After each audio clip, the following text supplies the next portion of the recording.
Hello everyone! কি খবৰ আপোনালোকৰ আজি বহুত দিনৰ মূৰত আকৌ এটা মিনি ব্লগ লৈ আহিছোঁ এয়া দেখিছেনে আপোনালোকে এজোপা নাৰিকলত এটা নাৰিকল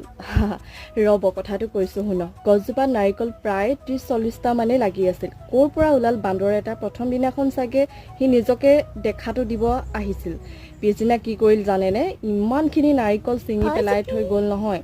আৰু এবাৰ সেকেন্ড টাইম লাগিছিল আৰু এবাৰে ইমান বেছিকৈ লাগিছিল ইমান যে দুখ লাগিল দেখি কি কৰিব আৰু উপায়টো নাই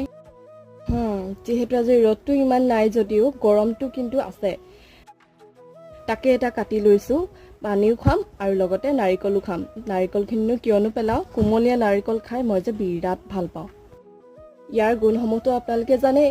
শৰীৰ হেলদি আৰু ফিট ৰখাত সহায় কৰে সেয়ে আমি মাজে সময়ে গৰম দিনটোত খাব লাগে ই চুলিৰ পৰা আদি কৰি ছাল শৰীৰত ইমিউনিটি বঢ়ায় আদি ইয়াৰ বহু গুণ আছে